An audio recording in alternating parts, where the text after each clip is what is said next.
Hey guys, how's it going? Rubik's Master here with another episode where I go and try out a subscriber suggested platoon. This one's going to be tanks and helicopters.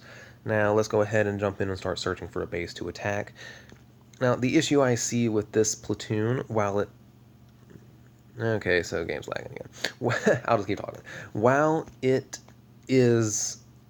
it looks like a really good platoon, and I'm sure it will work, the basis behind tanks, I'm trying to think of how to say this.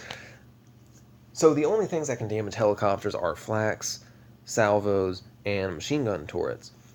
So tanks being in front of your units will not protect you from flak, which is where your most damage comes from. It will protect you against salvo turrets, which will be the key point.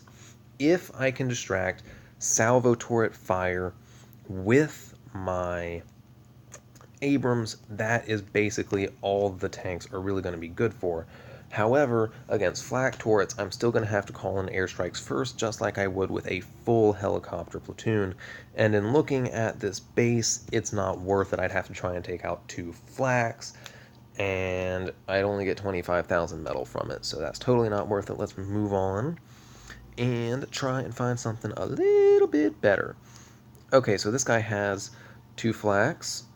Man, this guy's level 37. I don't like being a higher level. All these bases are harder. Wah. Again, the 2 flaks are what's turning me off. Now, these bases with the 2 flaks, if I was carrying a traditional platoon, I feel like I would be able to take these on much easier. Yeah, so if I was carrying a traditional platoon of tanks and S-13s, I would be able to take care of this base relatively easily, to spawn in, wipe out the barracks with my S-13s, and back out so I don't have to deal with them, do my stereotypical wait out, and take care of the deployed units as they come. And then I would come in probably from probably from this side, take out the railgun, the machine gun turret, then go all the way through to take out the other railgun over here, making sure to stick to this side away from the mines, but also inside the range of the salvo turret, and that would be a relatively easy win. Just to point that out, as I'm getting higher in level, it's becoming more viable to use a traditional platoon rather than just try and find somebody I can wipe out with all helicopters, which is basically what I'm doing now. Okay, so here we go. Here's going to be a perfect example of how this helicopter platoon could work very well for distracting the salvo turret, because normally if I attacked a base like this with my helicopters, I would want to use my air units to take out that salvo turret. But let's do a quick scout. So yeah, we have everything here. I'm not actually going to be able to reach anything with my tanks. So let's go ahead and attack. And we're going to spawn in with... select all. Off. Spawn everything in right there. Yep. Should be out of range. The only issue I'm going to have here is how... Okay. Well then, all these units are going to be a little long in spawning, but the only issue I'm going to have spawning in this corner is that it's going to limit the amount of space I have to move, since I am trying to stay out of range of that salvo turret for now. But when I actually dive into this attack, that's a lot of infantry. Glad I have the tanks for this.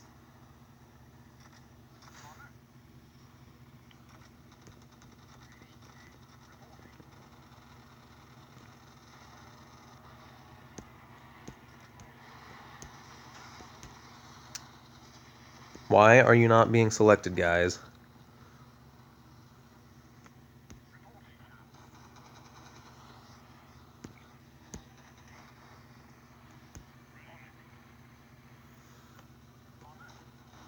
Shoot. These infantry units have already locked onto my helicopters. Also, an issue I'm seeing with this is that me having tanks in there prohibits me from being able to just select all and being able to nimbly maneuver with my helicopters. Anytime I'm trying to attack something, I'm having to consider the fact that I'm having tanks to slow me down. And tapping with 4 fingers at a time is not very handy. Okay, we're just going to turn AI on for a split second, and now we're going to turn that off. So we're going to... In hindsight, I should have taken this helicopter platoon.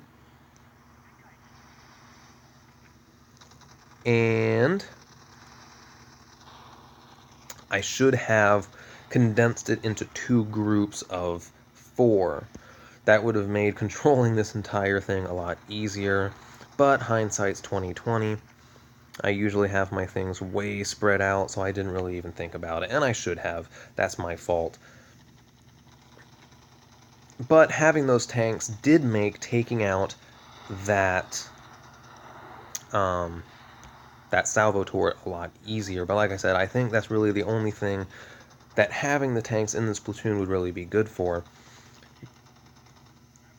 Now, I could see the potential use in having a platoon with a more traditional build of the Abrams, of having a more traditional build of the Abrams and the S-13s, but also throw in 2 or 3 helicopters, because helicopters do deal a large amount of DPS. They're nimble, they help take out large groups of infantry, which can, as we just saw, can deploy right out of these barracks.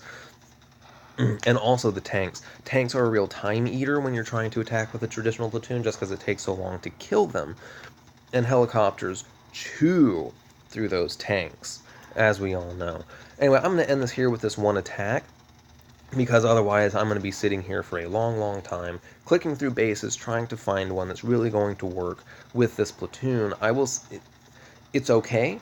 As you can see, if you're focusing on bases that have salvo turrets, it's a good strategy, but I would rather just, if I'm running with this platoon anyway, I would rather just run with all Cobras and do airstrikes on the flak turrets. I think it's a much more viable option, and with the 2 tanks in there, you're missing out on the large amounts of DPS you get from other helicopters. Anyway, let me know what y'all think, and if you have any other platoons you want me to try out.